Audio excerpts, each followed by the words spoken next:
E é um excelente... Putz, eu tinha uma pergunta tão ajustada, Bruno. Você sabe que hoje, na posse da presidenta do México, ela parou e agradeceu nominalmente cada uma das autoridades que foram à sua posse, que reconheceu o seu governo, a sua eleição, exceto Dina Boluarte. Foi uma exceção pontual, específica e que foi muito evidente e que mostra também o teor ou o conteúdo político da nova presidenta do México. Não sei, Bruno, você quer comentar alguma coisa? Não, é importantíssimo lembrar, né, o Victor e Bruno, importantíssimo lembrar nessa linha do que o Victor está falando, que houve também um incidente diplomático, digamos assim, com a nobreza espanhola, né, que não foi convidada para o evento. Eu acho que é fundamental a gente trazer essa questão, né? Eu fiquei muito feliz quando eu vi. E, aliás, eu fiquei sabendo no programa do canal Red, né? Que eu sempre... Red, né? Do Pablo Iglesias, lá da Espanha. Fizeram um especial sobre... Eu não consegui assistir ainda, mas eu vi a capinha ali, que era essa questão. Você fala inglês, Luiz, mas em espanhol é Red. É de rede mesmo. Exato. O cara tem mania do inglesamento, né? Mas é isso, então tu vê que a Cláudia marcou vários pontos aí, né? Não cumprimentando a Boluarte, não convidando a nobreza espanhola, né? E é sempre importante a gente trazer essa questão, né? Porque aqui no Brasil a gente não tem ideia disso, Victor. Tu, como um cara que está aí no Chile, né? Da América Latina e espanhola, né? A nobreza espanhola ainda acha que dita as regras, impressionantemente, né? Eles ainda acham que são senhores de alguns países da América Latina, né? Eles ainda... E o pior é que eles têm uma certa influência ainda em alguns locais, né? É verdade.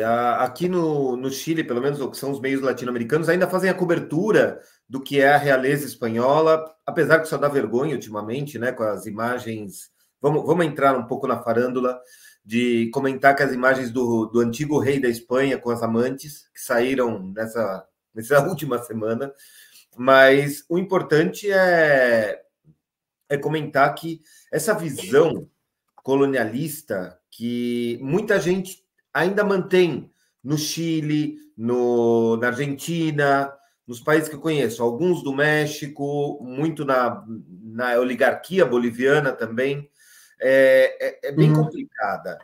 É aquela visão de que somos latinos porque nascemos no lugar errado. É aquela mesma visão que o Brasil viveu quando... Não sei se vocês lembram do professor com bermuda pegando avião no Brasil. Que era o fim da picada. Lembro. É a prévia da empregada vai para a Disney, de certo ministro da Economia.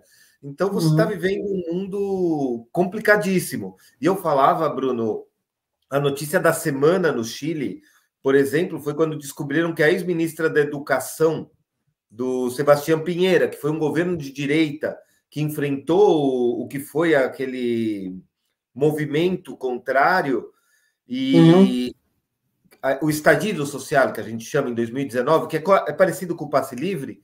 Bom, essa senhora, a advogada Marcela Cubillos, foi pega com um salário de $20 mil por mês numa faculdade, comandada pelo primo do Piñera, né? Do falecido Sebastián Piñera, e só que ela morava na Espanha. Ela não morava nem no Chile. E como a direita reagiu com 2 pedidos de impeachment. O primeiro contra a ministra do Interior, que exerce como vice-presidente quando o presidente sai do país, e o segundo contra o próprio Gabriel Boric. Eles tentam mudar qual que é a agenda de pautas, a agenda de notícias, para tentar desviar a atenção. Eles conseguiram ver uma pesquisa com 33 alunos, cujo 90% falou que a professora era boa. Isso daí foi quase capa de jornal. Só para você ter uma ideia como é a manipulação, e a manipulação que se faz até hoje, que é a que falava o Wilfredo Robles.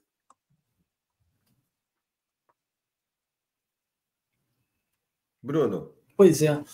Eu queria embalar aqui, se me permitir. Victor, eu vi uma notícia no domingo. Só para dizer O início de um processo jurídico contra o comandante dos Carabineiros?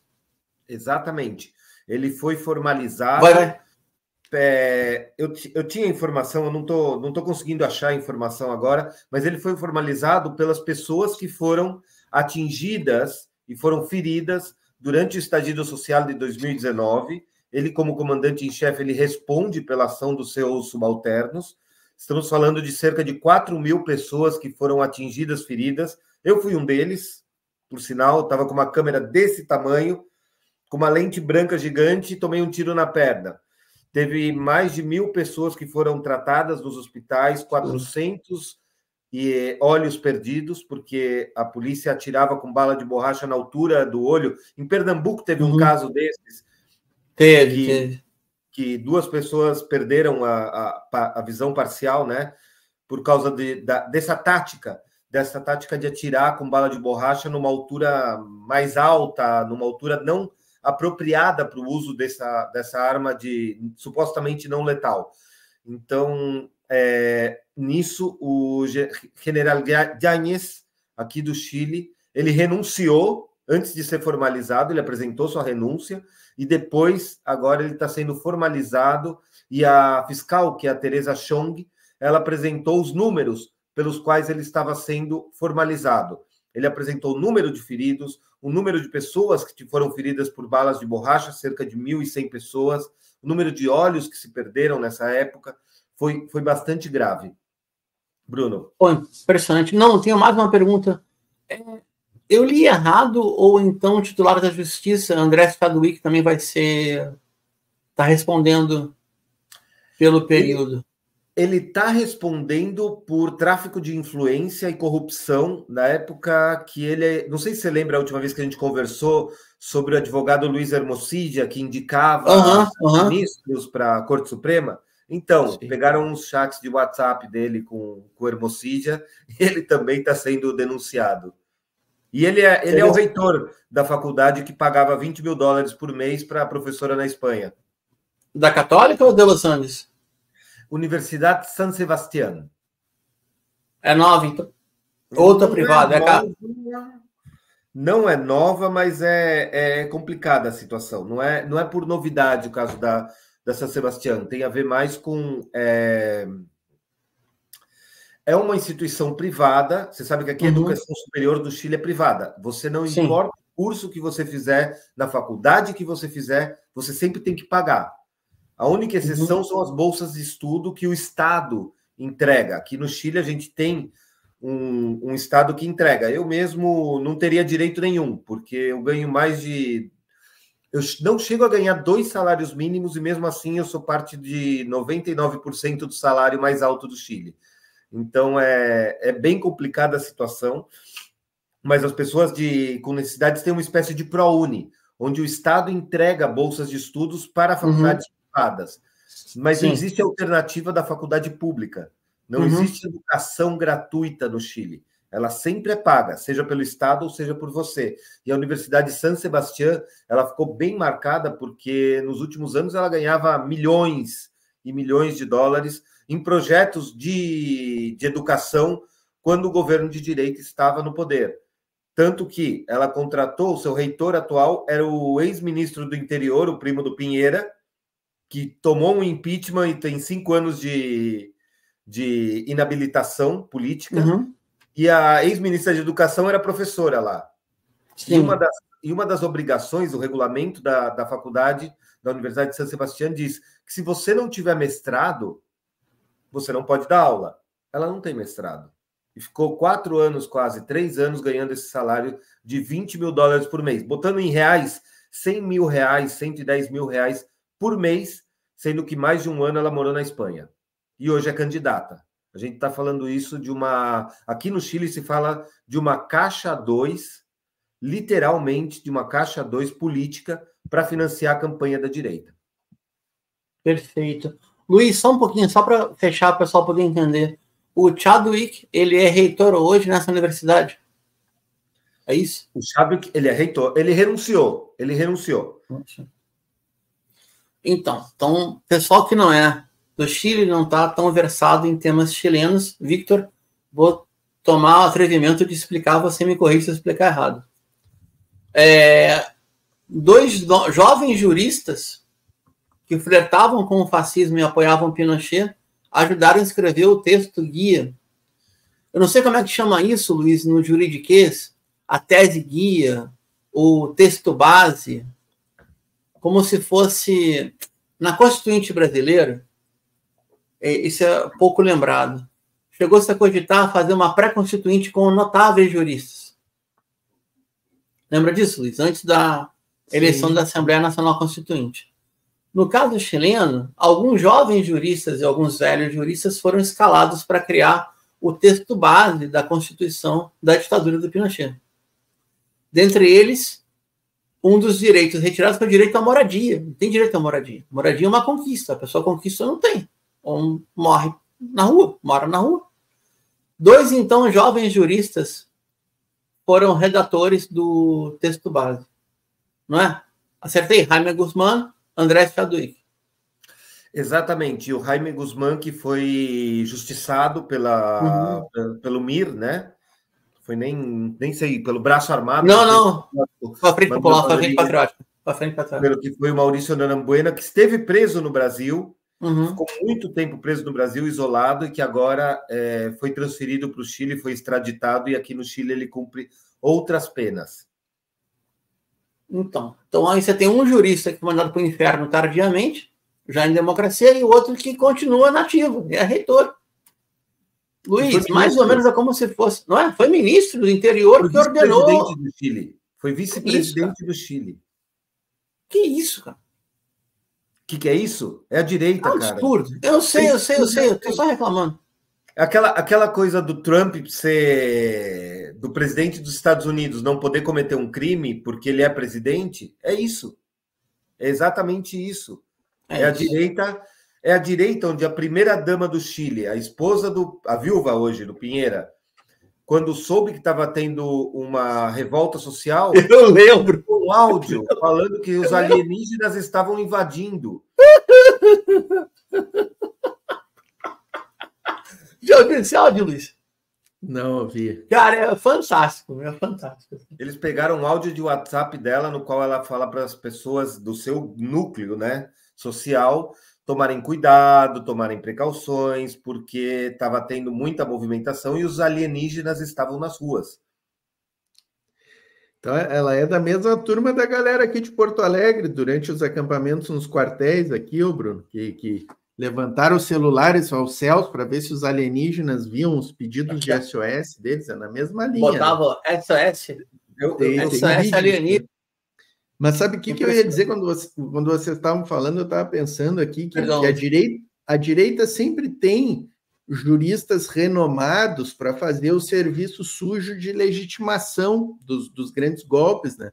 Lá em Portugal a gente tinha o Marcelo Caetano, que era o jurista de estimação do Salazar, que depois até assume quando o Salazar fica incapaz, né? Aqui no Brasil a gente teve aí juristas de renome que referendaram todos os absurdos da ditadura, né? E agora, recentemente, a gente teve alguns juristas aqui no Brasil dando até parecer para a tese de que o artigo 144 da Constituição legitimaria um poder moderador das Forças Armadas, né? Então, a gente sempre tem juristas dispostos a fazer o serviço sujo, né? Teus colegas, Luiz, teus colegas. Desculpa falar, já que você quis ser jornalista, eu vou cobrar. Teus colegas. Infelizmente, temos muitos aí, temos muitos. Temos os juristas. O lado de cá também não é fácil, né? Do lado de cá também não é fácil. Você tem cada Patrícia Poeta. Não, brincadeira. Não vou falar nomes, não. Bruno, não fala nome, não. Aí. Não, peraí. Argentina. Não, pô, já foi. Não, só para fechar esse círculo de notícia aqui, ó, dessa questão dos países da Espanha, que acha que ainda tem algum mando aqui nos países de América Latina e até consegue ter algum mando quando a direita assume, né? Para lembrar, né, que o López Obrador havia escrito uma carta, um documento para o rei da Espanha solicitando que ele reconhecesse os crimes perpetrados no México durante a colonização, né? Essa é a origem de todo esse fato aí, né? E aí o rei de Espanha ignora, né, o López Obrador, nem mandar-lhe a merda, não mandou, né? E ficou por isso mesmo, e agora a Cláudia deu o troco, nem chamou as figuras até eu estava lendo um artigo aqui do Pátria Latina, site Pátria Latina, dizendo que o não da Sheinbaum ao rei da Espanha representa um não ao liberalismo imperialista na América Latina, né? Então, tomara, né? Tomara que a gente tenha aí no México essa consolidação, né, do que vem sendo essa 4T, como eles chamam lá, né? A quarta transformação do Partido Morena, né? Pois é. Então, Luiz, vou passar para você agora. O México aprovou a reforma judiciária e vai ter algum mecanismo de consulta direta para a indicação dos seus magistrados. No ano passado, essa era a grande pendência na interna boliviana, a reforma judiciária. Hoje, eu não sei se vocês me permitem um capricho de não falar de Bolívia para a gente não ficar irritado, porque, olha, eu queria entender o que se passa na cabeça de Evo Morales, eu juro que eu não entendo, tá? Eu não entendo. Eu sou botafoguense, eu entendo o patamar de alucinação coletiva que é possível chegar, tô sendo sincero aqui, tá? Mas a esse ponto eu não entendo. Juro que eu não entendo, mas tudo bem, deixa para lá. Eu não quero falar uma bobagem aqui, mas eu quase estou vendo a Nicarágua em 82 e Éden Pastora, comandante zero, pulando de lado porque não foi contemplado uma distribuição de poder e virando contra, no caso, na Costa Rica. Eu estou quase vendo uma loucura dessas aqui. Eu espero estar equivocado. Claro que não é a mesma coisa. Que a gente está no século XXI já não tem mais a insurgência armada como ferramenta. Mas a rebelião popular tem. E o Evo é craque nisso. Né? Então, usar o seu capital político para tornar um país inviável... Oi, Victor, pode ir, por favor. Só para lembrar que no Brasil a gente teve um começo de insurreição quando foi o Passe Livre e que a direita conseguiu manipular esse movimento para tirar Dilma. Eu lembro que eu estava na época no GGN, eu fazia a cobertura do Passe Livre em São Paulo, tanto que uma das cenas que eu até falo que são dos grandes fatos da minha carreira, que foi poder estar no bar tomando cerveja com os líderes do Passe Livre, quando o Alckmin e o Haddad baixaram a tarifa, os 30 centavos. Eu estava muito bêbado com o pessoal do Passe Livre e, infelizmente, tinha uma câmera do GGN.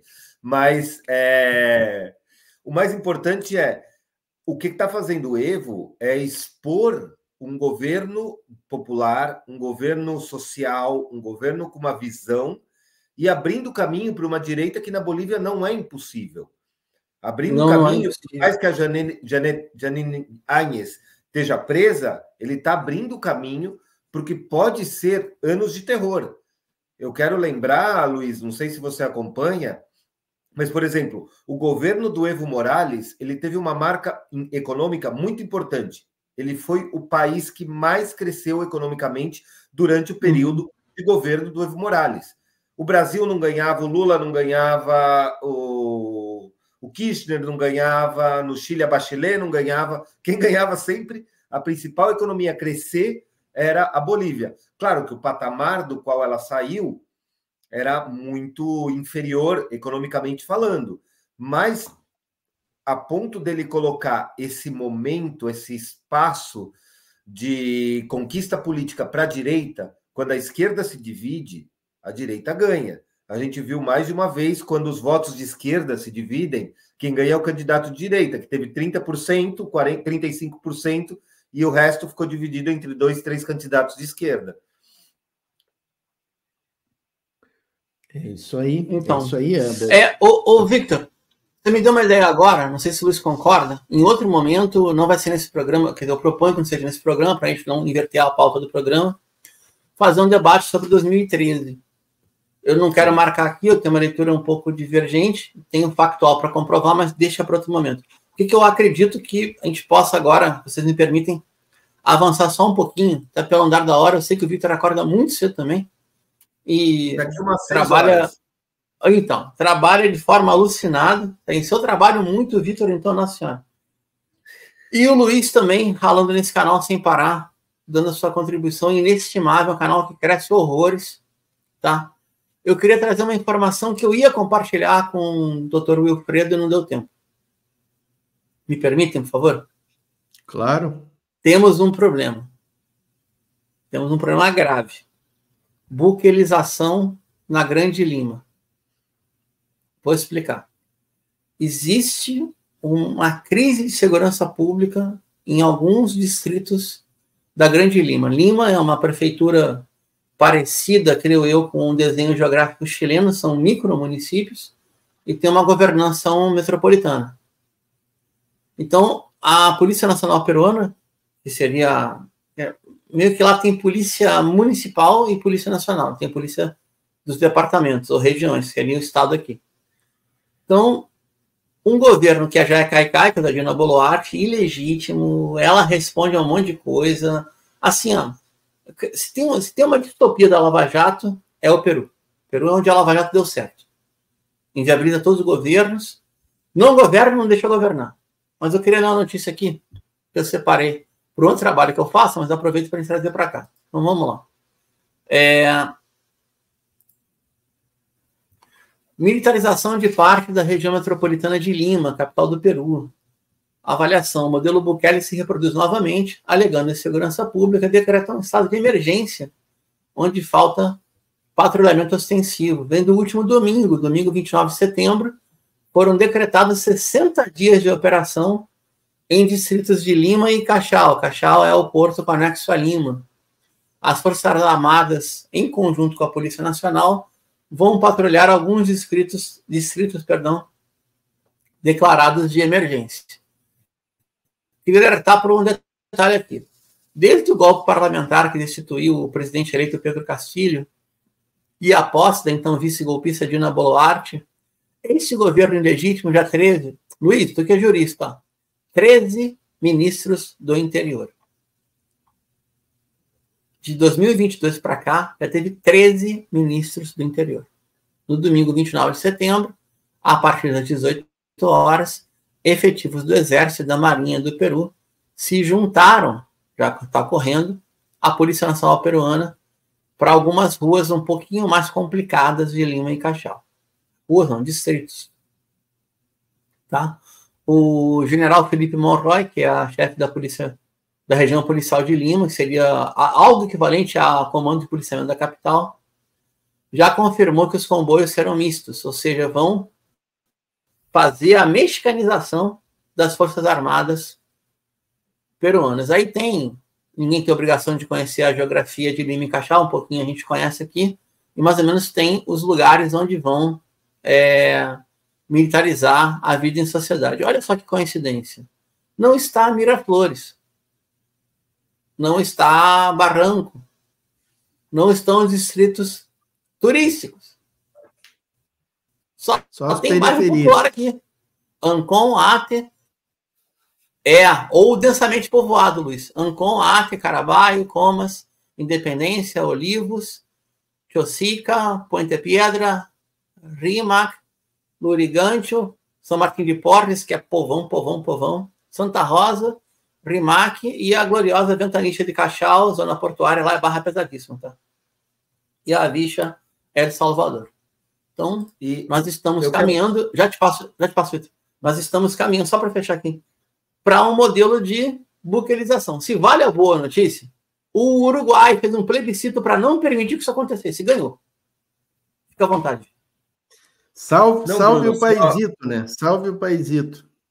Só para te deixar um grande abraço da presidenta Dina Boluarte, que hoje cumprimentou a todos os jornalistas no Dia do Jornalista do Peru, apesar de ter 177 dias que ela não dá uma coletiva de imprensa, exceto no dia 8 de julho, quando ela falou de uma viagem para a China, mas não quis responder nenhuma outra pergunta.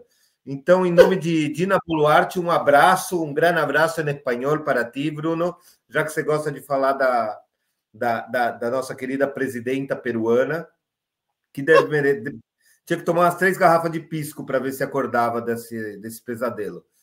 Que loucura.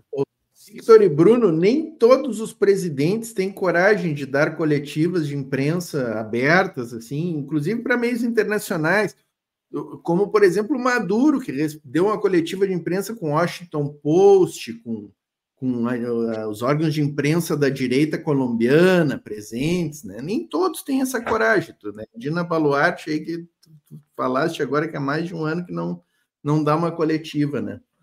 E sobre essa questão, Bruno, das Forças Armadas, né, fazendo esse trabalho de policiamento, né, as experiências históricas demonstram que isso é um grande equívoco, né? E a gente sabe no lombo de quem que repercute isso, né?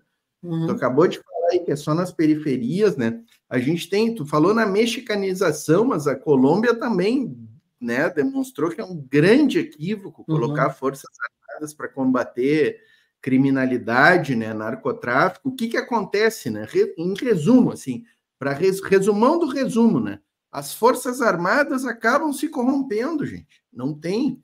Botar Forças Armadas para combater narcotráfico é perder as Forças Armadas, né? É fazer o povo sofrer, tomar no lombo e as Forças Armadas se corromperem, né?